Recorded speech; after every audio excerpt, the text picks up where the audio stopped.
आज मैं आप लोग के सामने रसखान को लेकर आए हैं। कृष्ण भक्त कवि रसखान, इनका पूरा नाम सैयद इब्राहिम था। इनका जन्म 1548 ईस्वी में माना जाता है और ये सम्राट अकबर के समकालीन भी माने जाते हैं। गोस्वामी विट्ठलनाथ का विशेष अनुकंपा थी इन पर। अतः जाहिर है कि विट्ठलनाथ का अनुकंपा जिन पे होंगे वो श्री कृष्ण भक्त कवि ही होंगे। सूरदास की जो भक्ति है कृष्ण के और रसखान की भक्ति कृष्ण के प्रति है, मगर दोनों की भक्ति में एक अंतर है। सूरदास की भक्ति कृष्ण के सभी रूपों पे, वात्सल्य वर्णन पर, श्री कृष्ण के युवा पर, सब जगह, मगर रसखान की भक्ति थोड़ा अलग देखने को मिलता है। जैसे कि रसखान की भक्ति श्री कृष्ण से जितना अधिक लगाव है, श्री कृष्ण से जुड़े हुए हर एक पहलू, हर एक वस्तु पक्ष से उनका लगाव उतना ही अधिक है। उन्होंने श्री कृष्ण की जो भक्ति प्रस्तुत की है, उनकी वस्तुओं से अधिक लगाव हमें देखने को मिलता है। उनके प्रमुख रचनाएं सुजान सागर, प्रेम वाटिका, दान लीला। उनकी भाषा सहज, सरल और बोधगम्य है। इनकी भक्ति माधुर्य गुण की भक्ति है।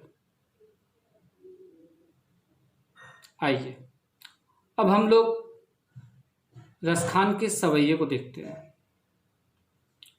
सवैया इनका मुख्य छंद भी है, अतः इन्होंने इसलिए सवैया छंद में ही ज्यादातर अपनी पदों की रचनाएं की हैं।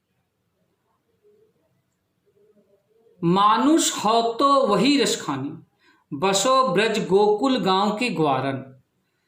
जो पशु हो तो कहा, बस मेरो चरो नित नंद की धेनु मझारन। पाहन हो तो वही गिरी को, जो धरियो कर छत्र पुरंदर कारण। जो खग हो तो बसेरो करो, मीली कालिंदी कुल कदम की डारन। जैसे कि मैं अभी थोड़ी देर पहले मैं बताया कि कृष्ण की भक्ति में, कृष्ण से जुड़े हुए हर एक पहलू, हर एक वस्तु से रसखान जी की जो भक्ति है, अनन्य भक्ति है। रसखान जी श्री कृष्ण की भक्ति में इतना अधिक लीन होते कि उनसे जुड़े हुए हर एक वस्तु, उनका स्थान से भी उनका अधिक प्रेम देखने को मिलता है। वो इस पद में यही वर्णन करना चाहते हैं। इसी प्रसंग में कहते हैं, पुनर्जन्म की परिकल्पना करते हैं और प्रसंग स्वरूप वो बताना चाहते हैं कि प्रसंग में अगर आप लोग ध्यान दीजिएगा तो प्रसंग में यह हो जाएगा कि वह पुनर्जन्म में विश्वास करते हुए वह श्री कृष्ण से जुड़े हुए हर एक पहलू को से जुड़ना चाहते हैं। कहते मानुष हो तो वही रसकनी, बसो ब्रज गोकुल गांव के गौर। बोल रहे हे भगवान, हे श्री कृष्ण, अगर मनुष्य के रूप में मेरा पुनर्जन्म हुआ तो, मानुष हो तो अर्थात मनुष्य के रूप में अगर मेरा जन्म हो तो, हे रसखान, इस रसखान कहाँ जगह मिले? बसो ब्रज गोकुल गांव के ग्वार, अर्थात गोकुल गांव के ग्वाल बाल के रूप में ही मेरा जन्म हो। रसखान जी चाहते हैं कि अगर मनुष्य रूप में मुझे पुनर्जन्म प्राप्त हो तो केवल और केवल मैं ब्रज के गोकुल गांव के ग्वाल बाल के रूप में ही जन्म लूं। जो पशु हो तो वही कहा, बस मेरो चरो नित नंद की धेनु मझारन। मतलब अगर मनुष्य जन्म में पूरा जन्म ना हो तो भी कोई बात नहीं है।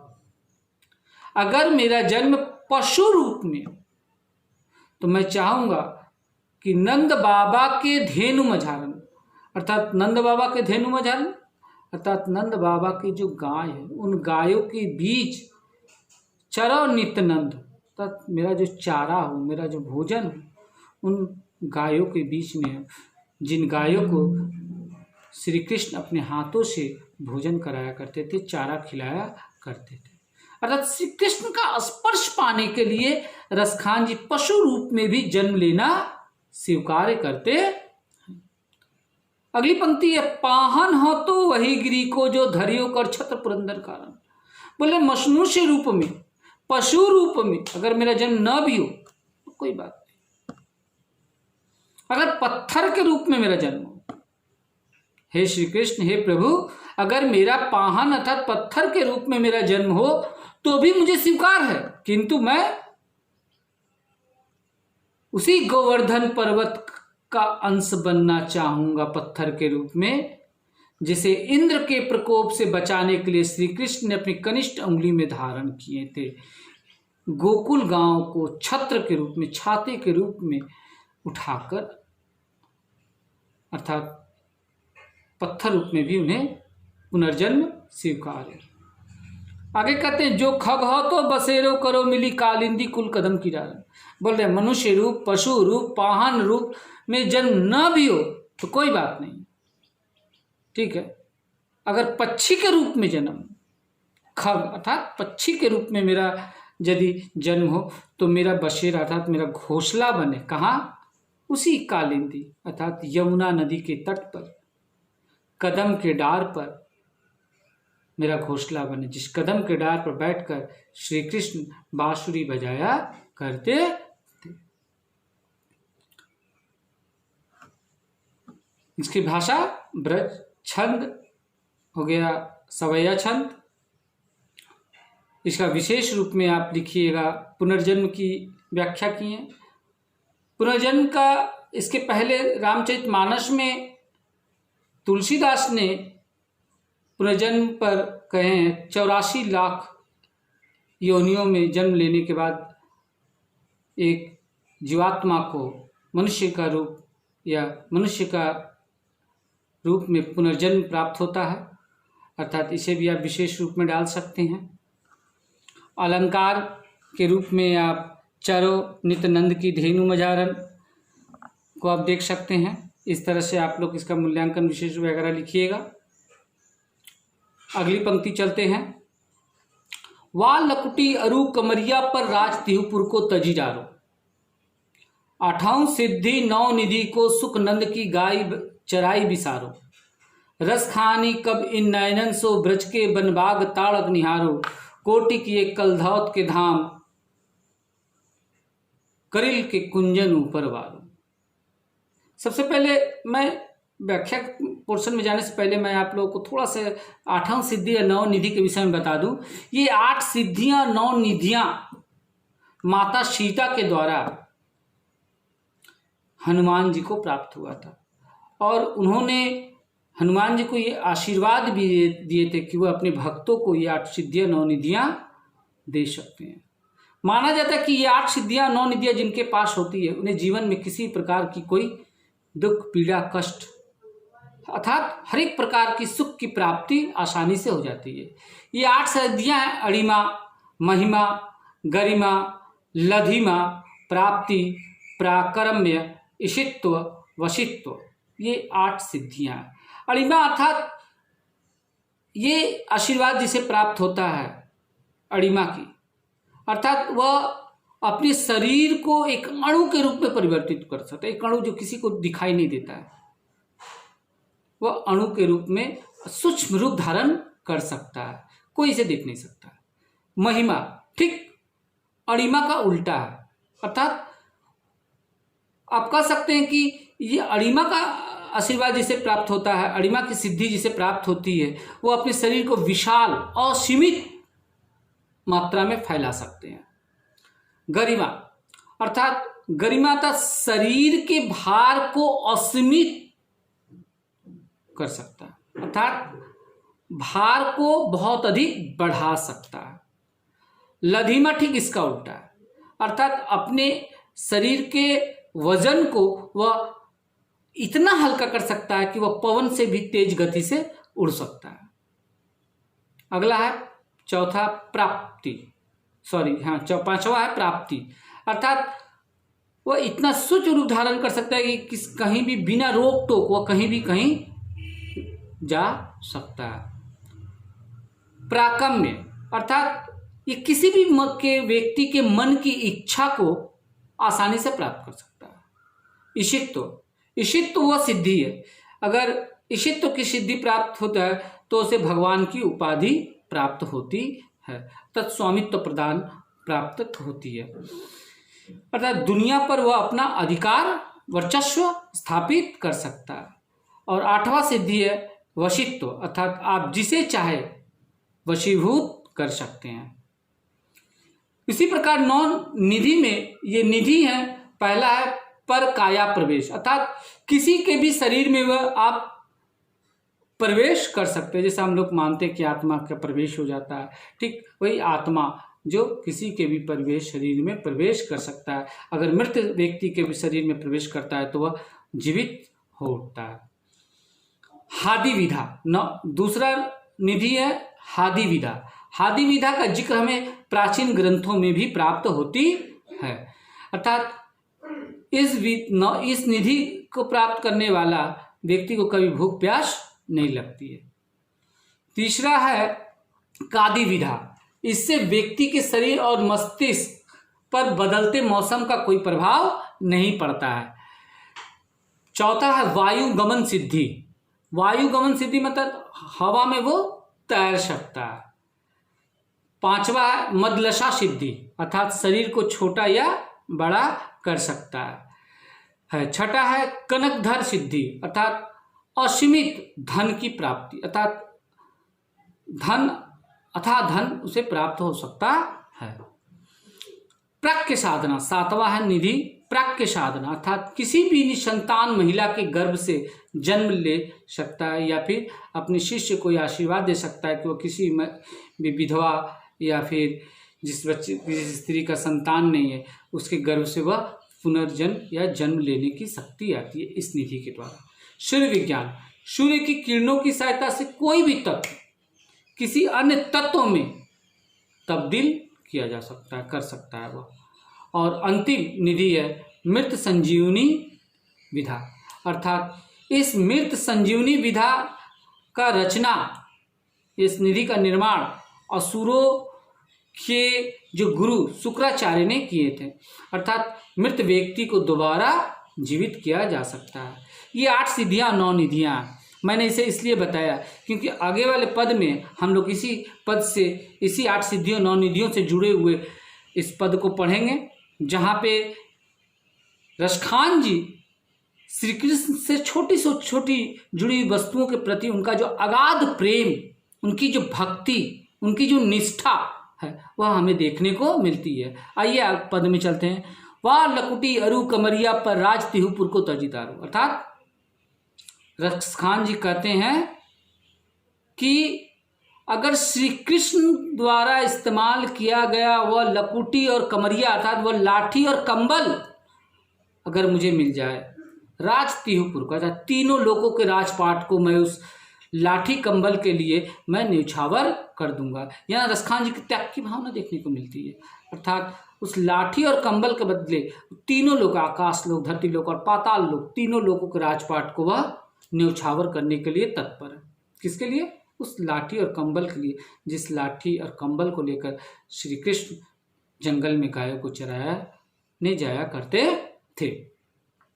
8वां सिद्धि 9 निधि को सुखनंद की गाय चराई बिसार, बोले जो 8 सिद्धियां 9 निधियां हैं जिससे के पास होती है, बोले उसे किसी प्रकार की दुख पीड़ा नहीं होती, सुख ही सुख होता है। बोला कि रसखान जी कहते हैं कि उन 8 सिद्धियों 9 निधियां को भी मैं निछावर कर दूं अगर नंद बाबा के गायों को चराने मुझे मिल जाए, अर्थात उन गायों को चराने में जो सुख है वह सुख 8 सिद्धियों 9 निधियों में भी नहीं है। जिन 8 सिद्धि और 9 निधियों की चर्चा मैंने थोड़ी देर पहले की, अर्थात पूरे व्यक्ति को जिसके पास होता है वह सब तरह के सुख भोग करता है, मगर रसखान जी हैं जो नंद बाबा की गाय को चराने में जो सुख का अनुभव करेंगे उस वह सुख 8 सिद्धियों 9 निधियों में उन्हें लगता है कि उससे भी कहीं बढ़कर नंद बाबा की गायों को चराने में वो सुख है जिन गायों को श्री कृष्ण चराया करते थे। कहते हैं आगे, रस खानी कबो इन नयनन सो ब्रज के वन बाग ताड़क निहारो, कोटि किए कलधौत के धाम करील के कुंजन ऊपर वारो। बोल रहे रस खान जी कहते हैं मैं इन दो नयनों से, इन दोनों आँखों से हमेशा ब्रज के वन और बाग को निहारते रहना चाहता हूँ, देखते रहना चाहता हूँ।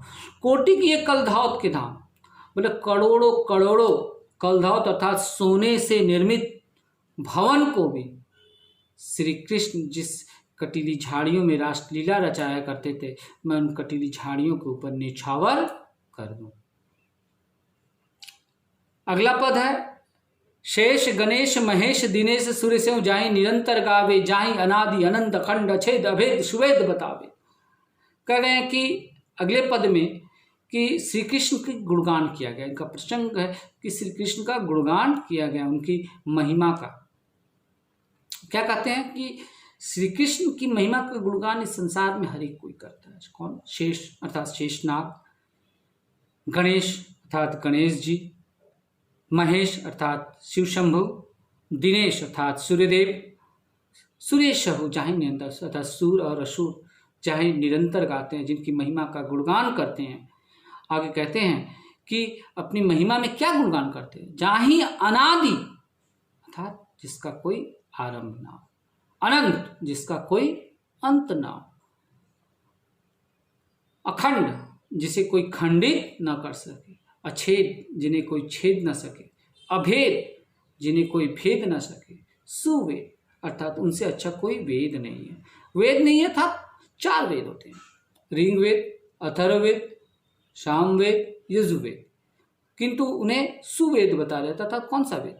तथा श्री कृष्ण ने जो गीता का पाठ महाभारत के युद्ध में कृष्ण को दिए थे, अर्थात कर्म का, अर्थात कर्म 5वां वेद के रूप में गीता, उनका जो मुख से गीता का उपदेश निकला था, उससे अच्छा कर्म का जो उपदेश दिए थे, इससे अच्छा कोई वेद हो ही नहीं सकता है। आगे कहते हैं, नारद से सुख व्यास रटे, तहु पुनि पार ना पावे।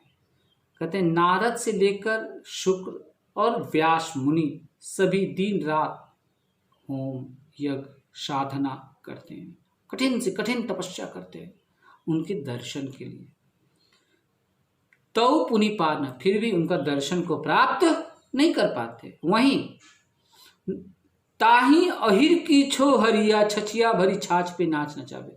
वहीं गांव की बालिकाएं, ग्वाल के बाल बालिकाएं छछिया भरी छाछ पे अर्थात थोड़े से छाछ के लिए श्री कृष्ण को अपनी उंगली पे नाच नचाते रहते हैं। अर्थात नाच नचाना, अर्थात यहाँ पर रसकान जी कहते हैं कि श्री कृष्ण की प्राप्ति हमें किसी योग साधना तपस्या से हो ही नहीं सकता। श्री कृष्ण किस चीज के प्राप्त हो सकते? केवल प्रेम।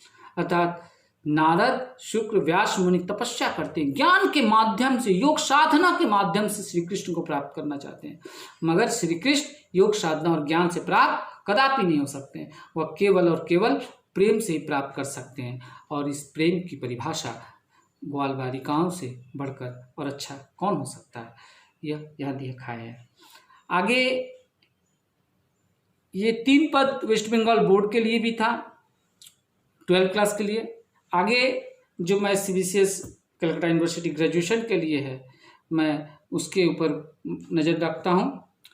कहते हैं कि मोर पखा मुरली संभाल, लखियो ही में हियरा उमोही रे, ता दिन ते इन बैरिन को कहीं कौन न बोल कुबोल मसहोरे। अब तो रसखान स्नेह लगियो को एक कहो को लाख कहोरी, ओ सो रंग कह रहो न रहो, एक रंग रंगीले सो रंग रहोरी।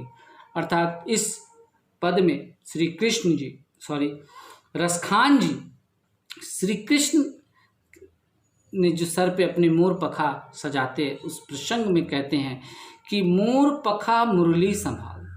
जब से श्री कृष्ण ने अपने सिर पे मोर का पखा संभाले हैं, अर्थात सजाए हैं, संवारे हैं, लखा हे में हेरा उमर, तब से इस हृदय में, गोपियाँ कहती हैं, रसखान जी गोपियों की ओर से कहते हैं कि गोपियों के हृदय में एक उमोही अर्थात प्रेम की जागरण हो चुका है। अर्थात उनका जो रूप, उनका जो सौंदर्य आकर्षण, किनका? श्री कृष्ण का।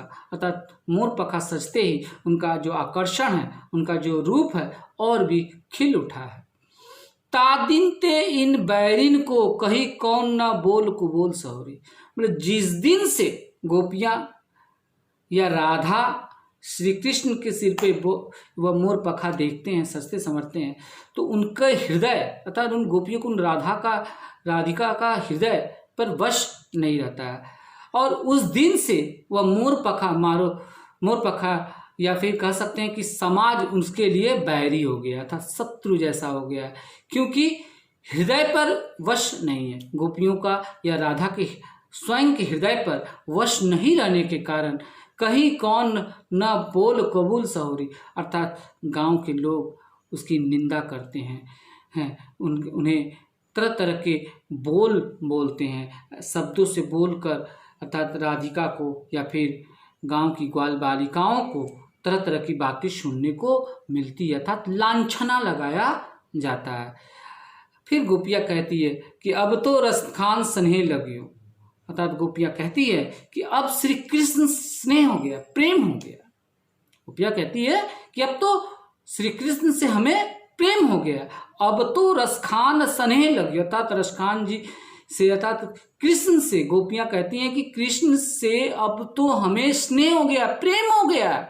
और को एक कहो को लाख कहो रे, अब कोई एक बात कहे या लाख बात कहे, अब मेरे ऊपर कोई प्रभाव पड़ने वाला नहीं है, क्योंकि यह हृदय श्री कृष्ण की ओर समर्पित हो चुका। यह देह, यह तन, यह मन पूरी तरह से श्री कृष्ण के प्रति जब समर्पित है तो श्री कृष्ण के प्रेम में मैं वशीभूत हूँ। तो इसके लिए संसार या समाज कुछ भी कहे, मैं सुनने के लिए तैयार हूँ।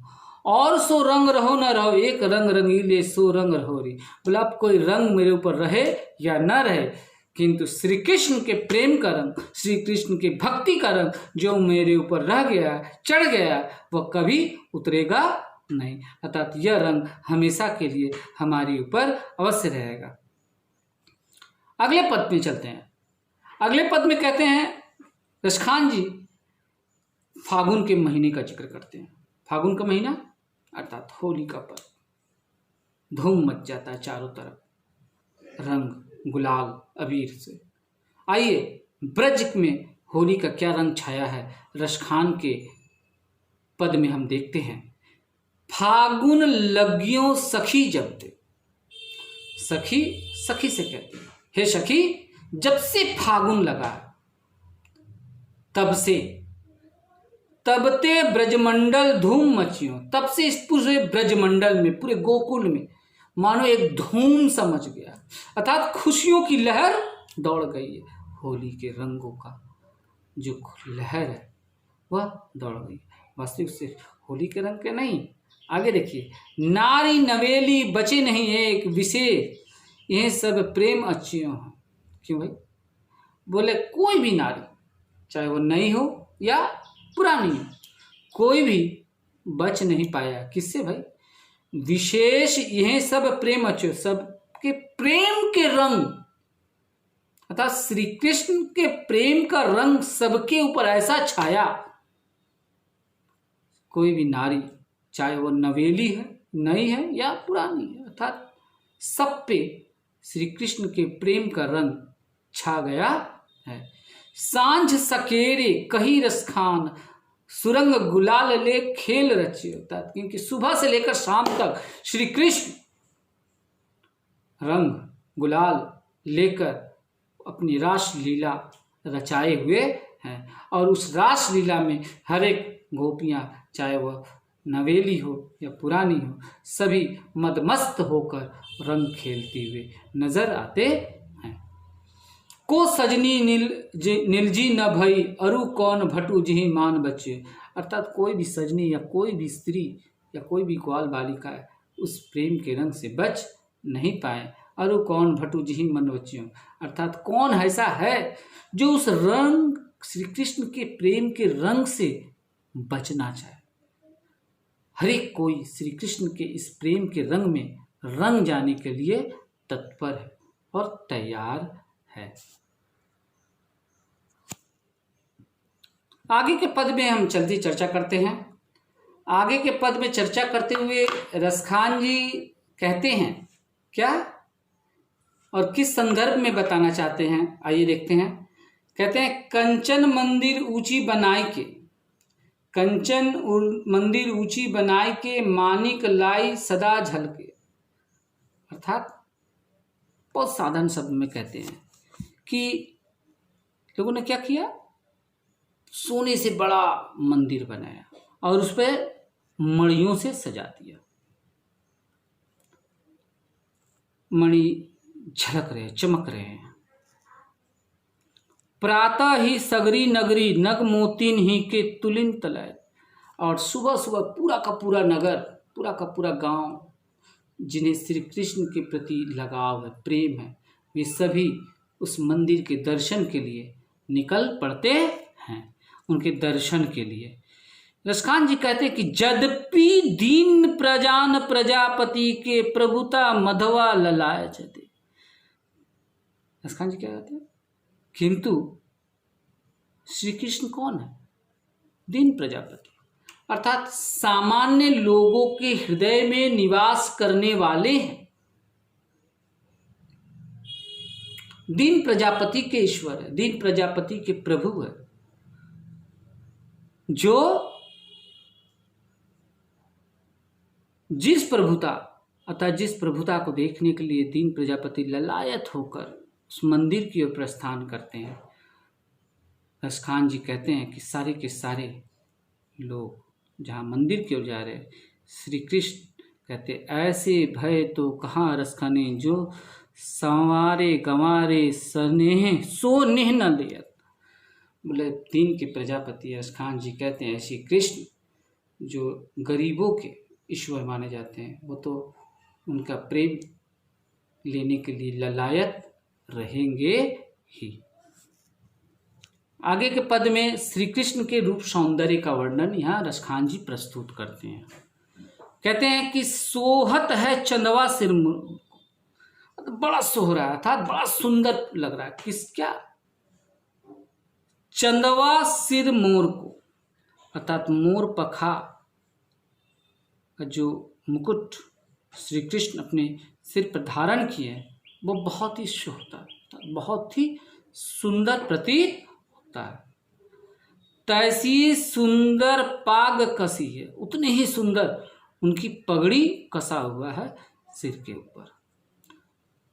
तैसी गोरज भाल विराजत, उसी तरह से उसके मस्तिष्क पर ये गोरख का टीका लगा हुआ है।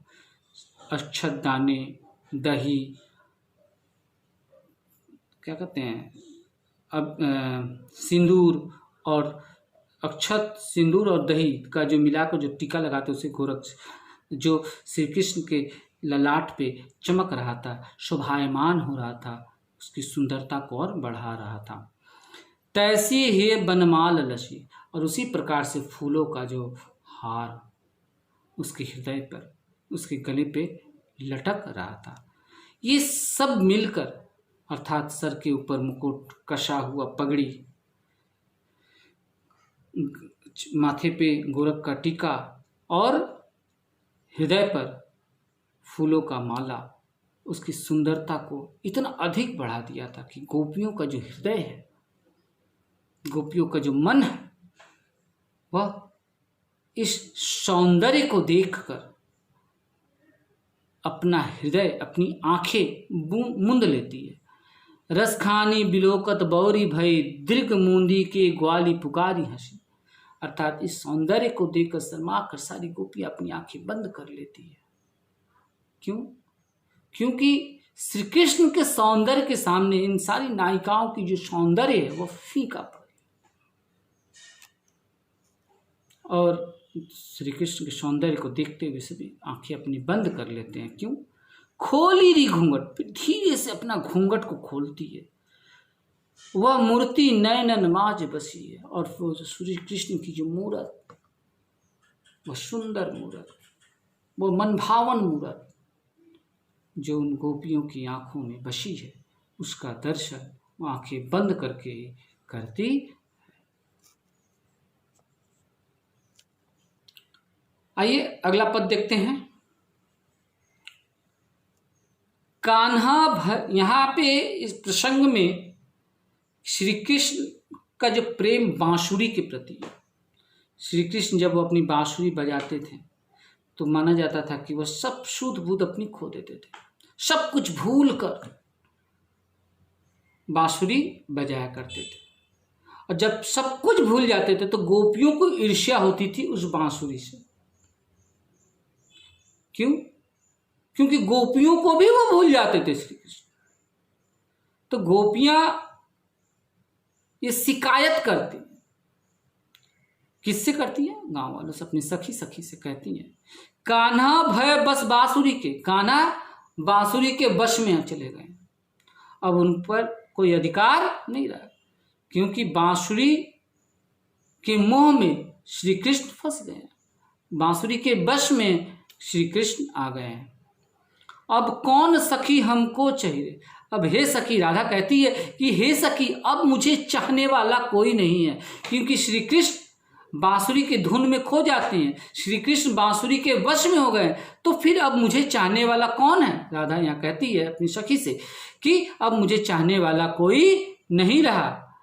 निशी धौंस रहे या आस लगी, मुझे ये आस था, मुझे ये विश्वास था कि सिर्फ और सिर्फ मेरा था। राधा कहती कि सिर्फ और सिर्फ मेरा धौंस था, अधिकार था श्री कृष्ण के ऊपर, जो मेरा एक भ्रम था वो टूट गया, क्योंकि मेरा वश श्री कृष्ण पर नहीं है, श्री कृष्ण पर तो बांसुरी का हक है, श्री कृष्ण पर बांसुरी का वश है। मैं तो भ्रम में थी कि मैं निसी दिन, अर्थात दिन रात मुझे यही भ्रम था कि मेरा ही अधिकार है श्री कृष्ण पर यह मेरा भ्रम मिथ्या हो गया, टूट गया, क्योंकि श्री कृष्ण बांसुरी के वश में थे। यह सहो सौतीन संसद को सही, बोले यह जो बांसुरी है मेरी सौतन की तरह, जिस प्रकार से एक नारी अपने सौतन को कभी बर्दाश्त नहीं कर सकती, सिर्फ राधा को भी श्री कृष्ण का बांसुरी सौतिया डाह की तरह प्रतीत हो रही थी, अर्थात उस सौतन रूपी बांसुरी को वह किसी भी तरह से स्वीकार नहीं कर पा रही थी। जिन मोही लियो मनमोहन को, मतलब जिस बांसुरी ने मोह लिया, किसे? मनमोहन को, अर्थात जो संसार के सबको मोहने वाले मनमोहन श्री कृष्ण है। ये श्री कृष्ण कौन है? पूरे संसार को मोहने वाले मनमोहन, और उस मनमोहन को मोह लिया कौन? बांसुरी। रस खानी सुख क्यों न हमें दही, रसखान जी कहते हैं तब फिर मेरा क्या वश उसके ऊपर रह गया। मिली आवो सब कहूँ भाग चले, राधा कहती है सारी सखियों से, सारी ग्वाल बालिकाओं से, चलो अब मिलकर हम सभी यहाँ से भाग जाए, क्योंकि अब तो क्या है, अब तो ब्रज में बांसुरी रही, क्योंकि अब ब्रज में केवल बांसुरी ही रहेगी, हम तो नहीं रहेंगे, हम तो चले ही भाग, क्योंकि श्री कृष्ण पर सिर्फ बांसुरी का अधिकार है। और जब श्री कृष्ण पर सिर्फ बांसुरी का अधिकार है और बांसुरी का श्री कृष्ण पर अधिकार है, तो हमारा क्या? हमें चाहने वाले तो कोई नहीं है, अर्थात हम यहाँ से जितनी जल्दी हो सके चले जाए वही ठीक होगा। रसखान की इन पदों में जो सवैया छंद ब्रज भाषा में लिखा गया है, आप लोग ध्यान से देखें। अगर कोई असुविधा हो महसूस करे तो कमेंट में मुझे लिखें। तब तक के लिए धन्यवाद, नमस्कार। मैं Pappu Kumar Rajak, Titagarh Anglo vernacular high school के अध्यापक, हिंदी के अध्यापक। धन्यवाद, नमस्कार।